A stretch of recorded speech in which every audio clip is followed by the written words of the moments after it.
Age کا کیوں نہیں ملا؟ اور وومن کو انفیریئر جس طرح گواہی میں ایک مرد کے برابر 2 عورتیں ہیں تو ایسا کیوں؟ ایک سوال میں دونوں میں سے ایک. پہلا سوال جو دوسرا سوال پہلا بتا دو. پہلا بہن نے سوال پوچھا کہ اسلام مذہب میں مرد کو ایک سے زیادہ شادی کرنے کی اجازت کیوں ہے؟ تو یہ سوال تھا نا.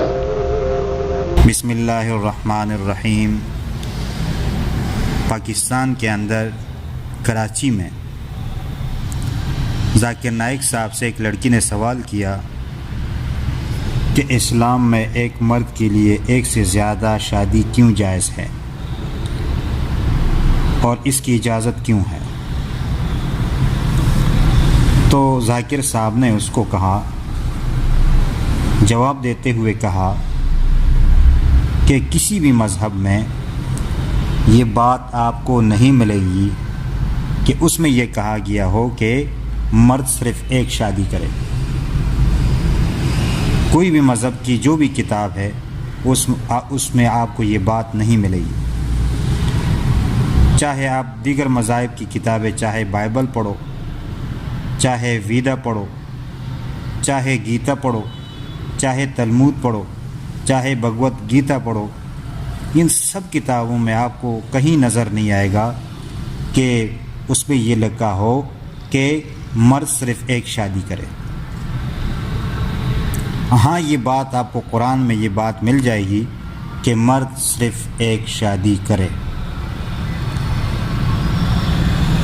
کیونکہ مرد کو تو 4 کی اجازت ہے، لیکن یہ اس صورت میں ہے کہ جب وہ انصاف کر سکتا ہو. اگر وہ انصاف نہیں کر سکتا تو پھر اس کے لیے صرف ایک شادی ہے کہ وہ ایک عورت سے شادی کرے. اب آتے ہیں اس بات کی طرف کہ ان کتابوں میں آپ کو تو یہ بات نہیں ملے گی. ہاں، آپ کو یہ بات ملے گی. رائمن میں آپ وہ پڑھو گے آپ تو اس میں ہے کہ رام کے والد کے 1 سے زیادہ بیویاں تھیں. اگر آپ ماں بھارت پڑھیں گے تو کرسچن کی 16,108 بیویاں تھیں. اگر آپ بائبل پڑھیں گے تو اس میں ابراہیم علیہ السلام کی 3 بیویاں تھیں، سلیمان علیہ السلام کے 700 بیویاں تھیں. تو یہ بات آپ کو ملے گی. رہا یہ کہ انڈیا میں صرف جو ہندو ہے وہ صرف ایک شادی کر سکتا ہے. یہ جو قانون ہے میرج ایکٹ یا ہندو میرج ایکٹ جو ہے 1954 میں یہ قانون بنا ہے. تو یہ تو لوگوں کے بنایا ہوا قانون ہے. باقی آپ کو کسی مذہب کی کسی کتاب میں یہ بات نہیں ملے گی. اب آتے ہیں اس بات کی طرف کہ اسلام نے ایک سے زیادہ شادیوں کی اجازت کیوں دی ہے. تو اس کا پہلا جواب یہ ہے کہ دنیا کے اندر عورتیں جو ہے یہ مردوں سے زیادہ ہے. چاہے وہ امریکہ ہو، جرمنی ہو، جس ملک میں بھی جائے وہاں آپ کو عورتیں مردوں سے زیادہ ملیں گی. اب یہ دنیا میں عورتیں کیوں زیادہ ہے؟ تو ڈاکٹر صاحب نے کہا کہ جنگوں میں جو ہے وہ مرد مارے جاتے ہیں، لڑائیوں میں، جنگوں میں، اور عورتوں کو نہیں مارا جاتا. ہاں، صرف غزہ کے اندر اسرائیل نے مسلمان خواتین کو مارا ہے، باقی کہیں پر عورتوں کی تعداد مرنے والوں میں زیادہ نہیں ہے. ڈاکٹر صاحب کی یہ بات بھی درست ہے، لیکن ویسے عورتوں کی بچیوں کی پیدائش مردوں سے اور لڑکوں کے بنسبت زیادہ ہے. اب کہتے ہیں کہ مرد جو ہے وہ عورتوں سے کم ہے. اگر یہ بات لازم ہو جائے کہ مرد صرف ایک شادی کرے اور ایک سے زیادہ نہیں کر سکتا، تو اب جب ایک عورت سے وہ شادی کرے گا جبکہ خواتین زیادہ ہے، تو جو زیادہ خواتین ہیں ان کے پاس 2 آپشن ہیں. یا تو وہ بازاری بن جائیں گی، اور دوسرا آپشن یہ ہے کہ وہ کسی شادی شدہ آدمی سے شادی کر لے. اب باحیا عورت، نیک صالح عورت، اچھی عورت جو ہے وہ بازاری بننے کو پسند نہیں کرے گی.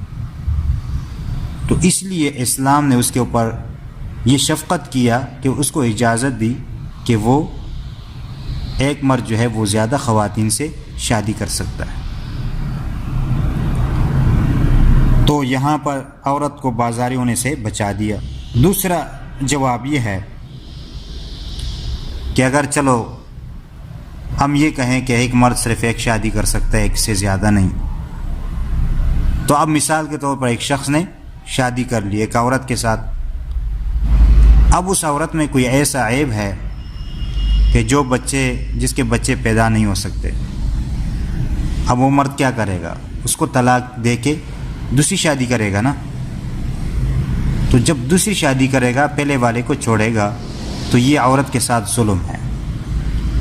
تو اسلام نے کہا نہیں، اس کو بھی رکھو اور اس کے ساتھ دوسری اور تیسری وہ بھی کر سکتے ہیں۔ تو یہاں پر عورت کو ضائع ہونے سے بچایا۔ تو یہ سارے جو ہے نا اسلام میں یہ سب شفقت کے معاملات ہیں، اور اسلام کسی کے اوپر ظلم نہیں کرنا چاہتا، یہ عدل و انصاف والا مذہب ہے۔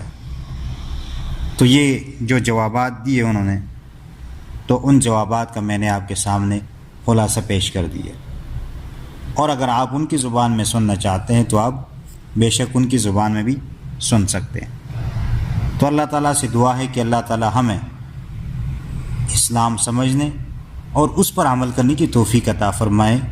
آمین ثم آمین یا رب العالمین۔